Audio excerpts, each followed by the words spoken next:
Hey everyone, welcome to Garden Fork Radio. You're here with Eric and my sister Tracy. Hey Trace. Hey, good morning everyone. How are you? Garden Fork is usually a podcast about DIY, eclectic DIY is what I call it. Cooking, gardening, homesteading stuff, fixing stuff, building stuff. But today we're going to talk about how to take care of your parents and deal with their finances. Ooh, what riveting subject we have chosen. Tracy was on a while ago, and we talked about kind of how we realized our parents were in quite a bit of trouble to the point where the social worker came and said, your parents cannot be left alone anymore. And so we did a previous podcast about that, and it's been a while. And our father has passed away, and our mom is in a skilled nursing facility now. And we thought we'd kind of talk a little bit about some other stuff we learned, because when you're faced with it, especially Tracy, you did this crash course in senior care, and Yes. I helped with what I could, but you were kind of the lead on it all. So if you're all listening and you have parents that are aging, maybe you could take, like kind of like learning from Garden Fork, you could learn from us about what we had to do with our parents. So Yes. there you go. Sooner rather than later is always better. The plus side is there were some nightmares that went on, but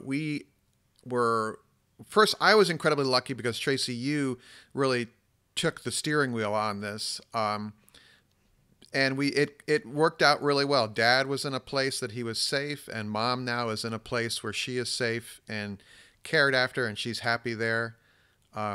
We sold their house. We emptied the house of its contents, and we had to deal with a couple of scary things along the way. So Yes. you want to start with, so we've got Dad in a memory unit and with help from the VA. Mm-hmm. And then we moved Mom into a skilled nursing facility. And I don't know if we talked about that, but what worked really well with that is that Mom had to go into a rehab facility. Right. Because she just couldn't be left alone.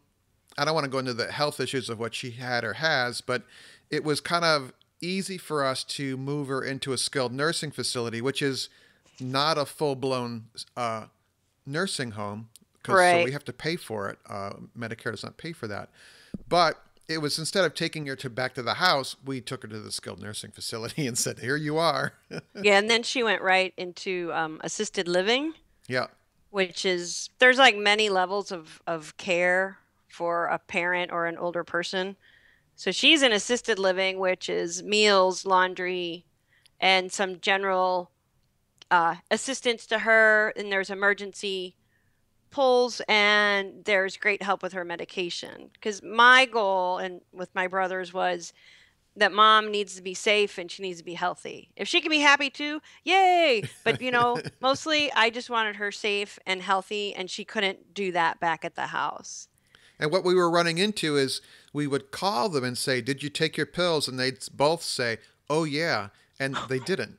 And they have this little pill box that would open up and beep. We spent all this money on this stuff, and we just realized, the social worker kind of nudged us and said they just can't be in their home anymore. And we were like, oh, okay. Right. And our transition was because Mom went into a little medical crisis. She never went back to the house. So it wasn't like I moved her right from her home into assisted living. I think that's probably a hard situation. And I mean, ours was pretty darn bumpy, but in a way, it just was so clear that, going back to the house was not an option. And Dad had to have memory care. So that was, we kind of scooted him around the same time. And he was in the process of getting Medicaid at that time. And I would recommend that if you're going to do Medicaid, that you find an attorney or a Medicaid consultant to help you through that incredible process. And he was brilliant. The guy you used was amazing. Yes. And once you are through with that, you will have an entire file folder built and you're ready for anything. Which is 3 inches thick. Yes. Uh-huh. Yeah, I have a whole parental file here. But even if your parents are well right now, you could kind of go, hey, where's the will? Where's the title to the car? Right. Stuff like that we had to search for. Like your marriage, Medicare needed the marriage certificate, the original. The original. Or Yes. I got a certified copy of it. I because I live in New York City, I just went down to City Hall and got it, and it was really kind of fun. But I'm so glad you enjoyed that. we've got both mom and dad safe, and then we have to deal with their house, which was a large 4-bedroom ranch home, and it's full of furniture. It's full of their stuff. When my dad, later in life, he started to divest himself of basement stuff, which was kind of nice for us. He emptied out the basement over a couple of years, save for about 100 socket sets that he bought from Harbor Freight Tools, which he had on the ping pong table all Yes. organized. But sorting them is something his mind could do. So, Yeah, so that was fine. So Tracy knew a realtor through church, and I didn't know anyone in that area, and we met with her and had a really good feel for her. And that was really kind of key, was to hook up with her because she has dealt with selling parents' homes before. So do you have any thoughts on that, Trace? well, she also gave me tips on how to start emptying the house. She said things, that people don't always want to, look at an old person's house, so you do need to empty it out. And it was clear that our parents wouldn't be residing there. So that we got in touch with an estate agent who is very interesting. Be prepared that you are suddenly in charge of your parents' entire belongings at times. And since I had power of attorney, it was challenging to make that decision to sort of sign these papers for the estate sale. But you know what they did? That person, the estate sale person, saved me like 10 days of vacation. Eric from flying to, his place over here to the Midwest To have and these spending garage sales to sell all the stuff. empty and renting dumpsters. It is worth it, whatever you do.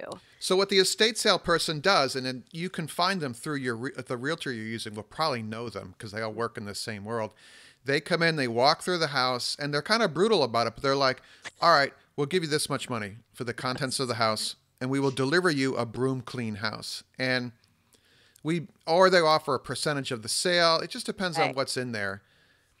They have a And lot of different models they work with and a different time frames they work with. So, interview yeah, till you find someone you're comfortable with, but your realtor should know somebody, and it doesn't have to be awful, but I think a lot of this, Eric, that we're talking about depends on your siblings. So the yeah. more conversations you can have earlier, the better. I had a close friend whose mother passed, and she and her sisters had to work through the estate sale, and their estate sold things to members of the family. Now we didn't choose to go that route, Uh, but it's just kind of, if you can get together over a meal or something and talk through out loud. Well, I'd like this or I'd like that, or it doesn't matter to me. I mean, I have my dad's cast iron fry pan and I have my grandmother's rolling pin, and that's pretty much it. I'm good. So, have those conversations about the possessions, yes. and the other part is the conversations about the roles that each of you are going to take. And we did Skype calls, or we did conference calls on the phone, and it worked out really well. Oh yeah, we did. We did. And the Because other, go ahead.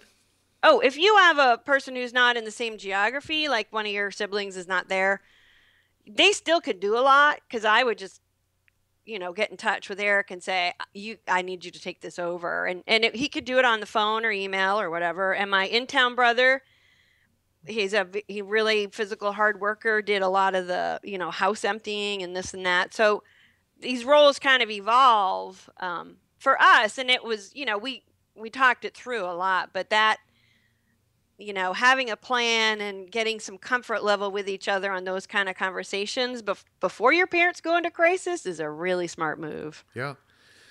So when the estate sale person, kind of gave us a proposal and we agreed to it, they said, okay, well, go through the house and take out what personal items you have and, you want. And Tracy and I each took a couple little things. Our other brother had a bit more of an emotional attachment to things.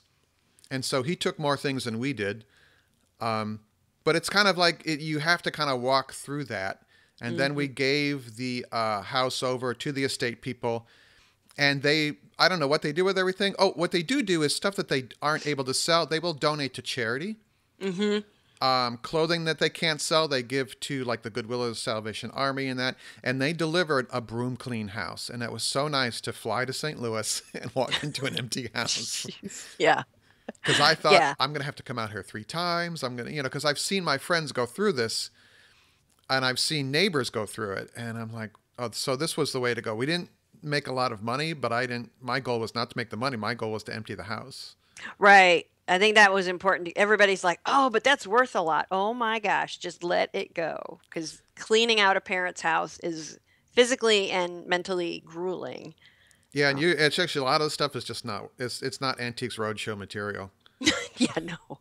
It's funny because Eric mentioned our brother who, took a few more things. Yeah, he took a bunch of them and he put them here at my house in the basement. The stinker. So. Well, he is, he had some attachments to stuff that when we walked through the house, you guys said, what do you want? I said, I want nothing, know, and then I took the minivan. Yeah. So that would be good to talk about cars. Yes. So, we thought it would be a pretty easy thing just for me to take the car, but because Medicare was paying for Dad's memory care treatment, that's an asset that Medicare counts everything against. Oh yeah, yeah. Medicaid, yeah. They calculate that in the formula. So we were trying to determine the value of the minivan, and I basically just needed a car that I could haul stuff in, because this is contractor garden forky stuff, But I had to take it to a local shop and get them to estimate everything that was wrong with it and figure out the value of the car. And it ended up while that was going on, Dad passed away. So Medicare was no longer involved, so I could just buy it from the estate. And that was pretty simple. But then when we found the title, we realized that the title was in Dad's name, but not Mom's name. And so she couldn't sign the title. It was titled by both. Oh, okay. So it was a joint title. I could not just have Mom sign the back and sell it. So I had to retitle the van for just my mother and take all the death certificate to the Department of Revenue and get the van retitled before. So in a lot of states, there's a really nifty tool called transfer on death. And it's transfer on death for many things, but you can do it for a vehicle registration. And the car will pass immediately to the person named on the title, unless there's a surviving spouse and it's joint titled. But it's a really clean way, and you avoid probate. Yeah. So you name a beneficiary to inherit a vehicle right on your title. So my car has a title on death, so it would just immediately be belong to someone else.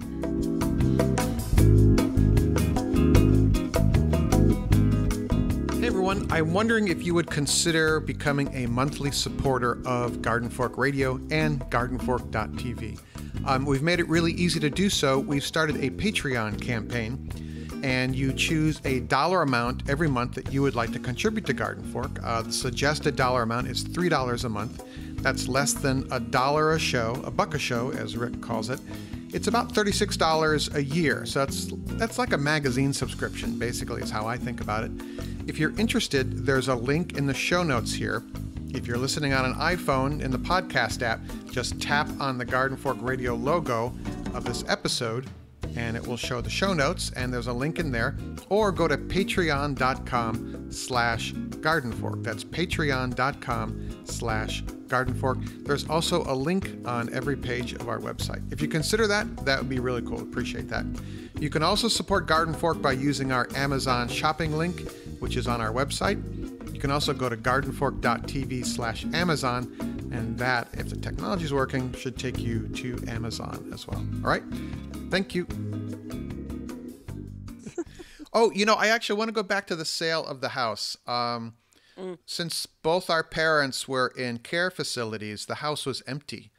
And there were various workers and us going in and out from day to day, but there wasn't someone there every day. And at a certain point, there was a water leak in the house, and no one knew about it for a number of days. Yeah, So, that was a little rough.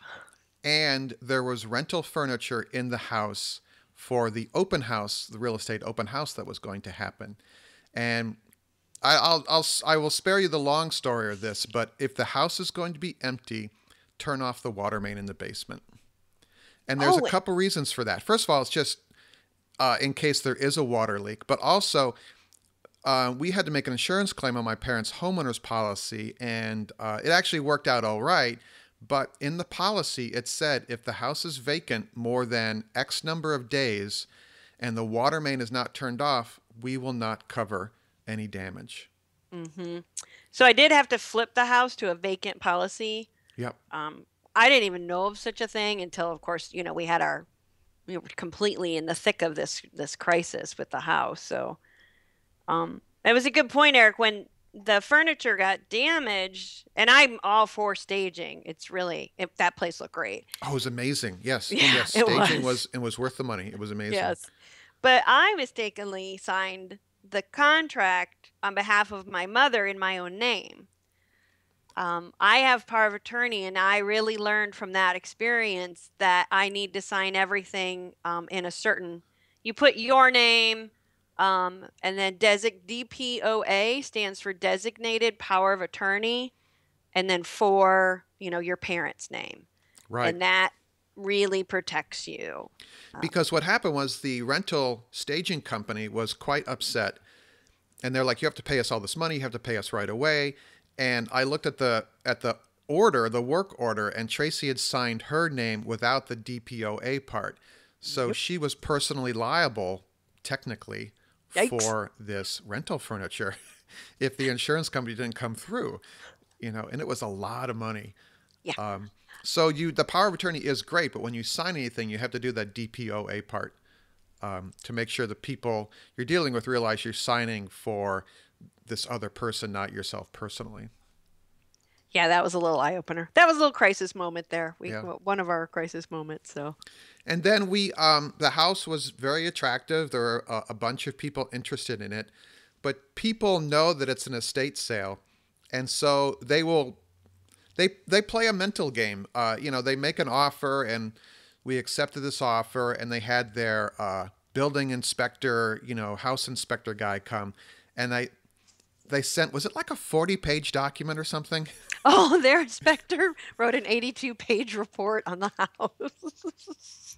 And Sorry. then they tried to, I think they just tried to play a little game with us because they knew it was the siblings wanting to just get rid of the house.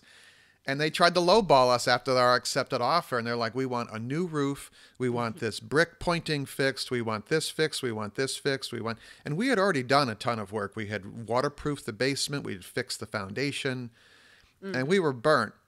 And so we just went back to them and said, we're going to knock X amount off the price to pay for, I think, the roof. I was like, okay, it recently had hail damage. Fine. Mm-hmm. You put the roof on. We'll just take that off the price. We're not putting a roof on for you. And they said fine. And I think that's, I guess they were trying to play hardball with Right. us. A good real estate agent will coach you through this. It's really the agents are doing a lot of this. Sometimes it's a waiting game, Yeah. and our agent counseled us on how to turn that in the other direction. And it's hard not to panic, but don't don't panic. Do whatever you need to, yoga or prayer or dog walking, and it Meditation. yeah it pans out somehow or another. It was quite the ride, though. I mean, the things I didn't know about insurance beforehand is astounding. Yeah. So, when they come back and they lowball you, they're depending on the state you're in, there are, they've already signed an offer or maybe a contract, and there's actually financial penalties if they don't act on the contract within X number of days. So you can wait till almost the end of that time period, like on the ninth day of a 10-day window, and then come back to them and say, this is what we'll do. Take it or leave it. And they have, 5 hours to decide or something like that. But our Yeah. real estate agent counts, because I didn't know any of that, and Tracy didn't, and the real estate agent said, here's how we'll do this. We'll make a reasonable counteroffer, and and so you have this 9 days of anxiety, but it worked out. Yeah, we were really fortunate. And then we had to go to the closing where I had to have all the original power of attorney forms. And then your bank is going to get involved. So then I learned about the importance of who's on what bank account, the address of the bank account. And then I learned of another aspect of it, which is like title on death is payable on death. And it's a way for somebody to inherit a bank account as soon as you pass away. So like you can have your car ready to go, you can have your bank accounts ready to go as well. That's called payable on death, and most banks will do that. So for mine, I mean, it passed from my dad right to my mom because they had a joint account. But now I've set mom up to have payable on death to one of the three of us, so that if something happens to her, it's all in place already. So that's a good thing to explore. And then when you sell a house on behalf of someone else, you've got to have the originals of your power of attorney, and it has to be the business power of attorney, not the medical power of attorney. Right, the financial or business part, yeah. And you will sign all those closing papers, the whole designated power of attorney for blah, blah, blah. So, Yeah. It ended up that the people that bought the house are super nice people. Yeah, I think they're pretty And they're excited. very excited about the house, and that's great because it's perfect for them because it's a mid-century ranch, Yeah. and they're really into that. And it is a really nice house. It just had a lot of baggage for us. Yes, quite a bit. But I Quite a think we gave yeah. them a really nice. We fixed a bunch of stuff in it, and we made it really nice. So Yeah. Well, our cousin is moving into his parents' home. It was had a paid off mortgage, and I guess between him and his other siblings had a conversation, and I mean they kept the house, and now he's going to move there to retire in it. So there's a lot of options out there. You just again talk in advance if you can. that's the hardest part. And the realtor also commented to us that um, she sent us all a very nice note and said how great the three of us got along. And I'm like, well, what do you mean? She goes, this could be a nightmare for siblings. I'm Yeah, I know paraphrasing, people have but fallen apart. They just don't talk anymore after things. And we got a little heated, but I think since we were all on the same page at the beginning point last year, that it did help because you're going to hit crisis mode, and that's not the time to be texting your brother really ticked off about some comment he made, or that he's not doing his weight, or just yeah, you don't want to do that on text when you're ticked off about right, a yeah. parental Can't you just go crisis. over to the house and do this thing? Oh yeah, I know. Okay. And the reason was honest. I have to take my kid to school, So, but when you're in the throes of it, and then some utility guy showing up at the house and no one can get there, Oh goodness, yes. Yeah. and Oh, I'm 1,000 miles away, so yes. Well, you kept in touch with things, so that was helpful. so us, pay attention to what it says on your parents' insurance policy.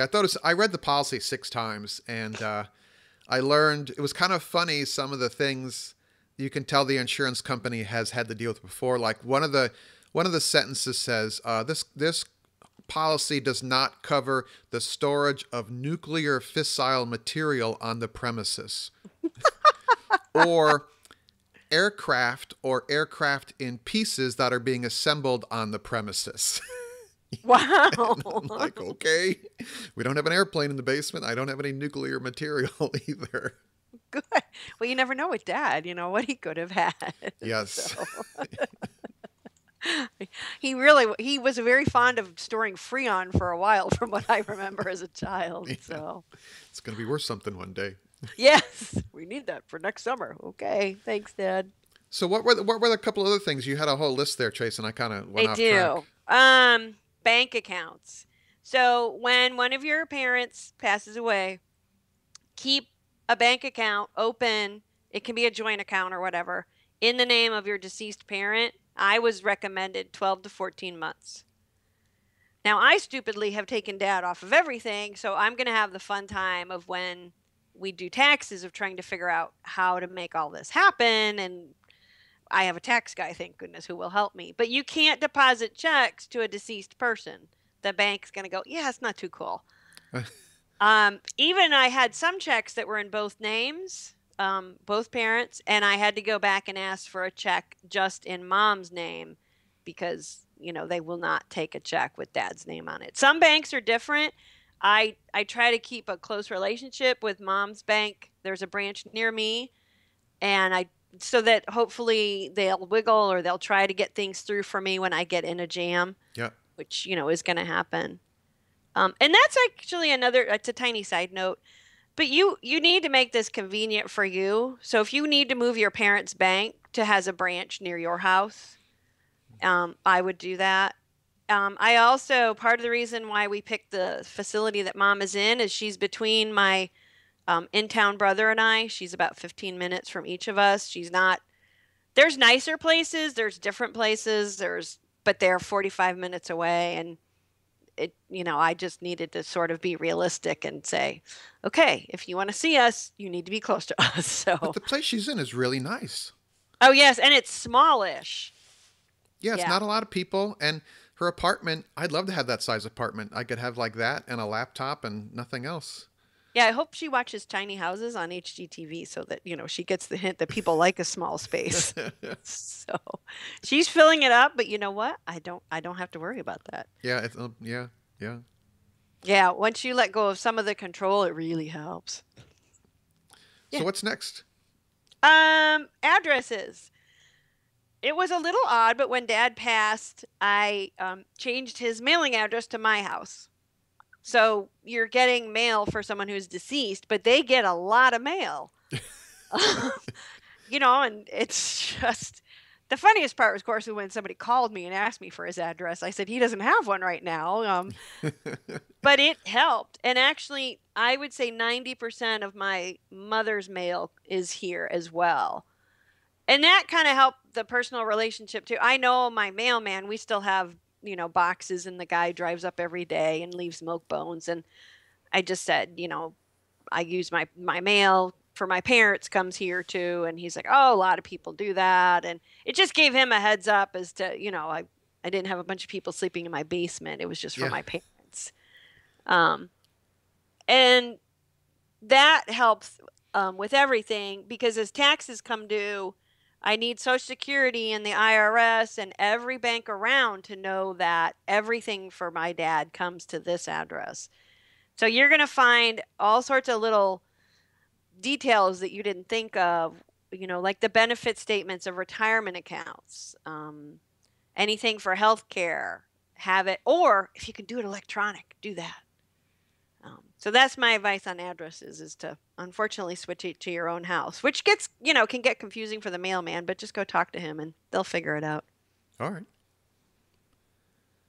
Yeah, and then taxes are coming. And I don't know, maybe we can talk after that because I don't know what to expect. Yeah, I don't know. I don't know about tax. I just give all my stuff to the accountant. and, Yeah. and I write him a check. Yeah, I have same guy was doing mom and dad's taxes for about 4 years now. So I think I'm going to call him in advance and say, hey, dad passed, heads up here. What do I need to start collecting, as opposed to the generic list of documents to collect for people. I wonder if And the guy then, who helped with the Medicare consulting. oh yeah. Yeah, boy, he was here's your list and you have to run out and do it. Oh, and hey, if you have a parent in either skilled nursing, full scale nursing home, or assisted living, insure their jewelry. So that was yet another little adventure of having to take her jewelry from her, get it appraised and cleaned, and then get it insured at her address where she's, of course, in assisted living. Yeah, she has to have a little property. It's almost like a rental property insurance policy. Yep, we have renter's insurance, and not that old people aren't sweet and nice, but you know what? Sometimes they get a little forgetful and they totter in and out of each other's apartments, and who knows what could happen to a set of pearls or a ring or something. So I've heard it happen. So we're fortunate we haven't had anything, but I've got her pretty well covered now. Cool. Well, that's a half hour of action-packed information. Woo, yeah. The bottom line is, talk to your siblings and talk to your parents before the crisis hits. Because our parents were like, "Oh, we're fine. Don't worry about us," and we were like, and we realized that we should have been worried a lot earlier. Yeah, they lied like crazy. So, Um, and old people do that. yeah, we took our pills. Yeah, I plan to lie a lot when I get older, but you know. But we do have an aunt, and she sold her own house. She emptied her own house. She gave her son power of attorney. She chose where she wanted to be. She knows probably in a year or two she's going to have to move to the next level of care. I mean, so there are other routes than the crisis route. Um, Yeah, I mean, I think we had kind of mid-level crisis. I've heard some horror stories, so yes. So hopefully our experience can help anybody else who's out there and listens. and if you have any questions or comments, you can send me an email to radio@gardenfork.tv, just radio@gardenfork.tv. And after we do the taxes, maybe Trace can come back on and we'll talk a little bit more about that. Yeah, how fun the IRS is with when people pass away. Oh, you know what? And we should talk about probate, but I got to avoid it. So maybe we should find someone else to talk about probate. Oh, is that when the will goes into probate? Yeah. Yeah. Ooh. Yeah, I don't know how that works. Me either, because we didn't have any money, so it was okay. So. That was the bonus of having parents that weren't millionaires. Right. There's no stocks. It was, yeah. So, yeah, that might be a topic. We'll find someone else to help us out and give a few tips for that maybe someday. All right, cool. Well, thanks for taking the time, Trace. Oh, you're welcome. You guys make a great day, and stay warm if you're covered with snow. Yeah. Garden Fork's theme music is used under license from uniquetracks.com.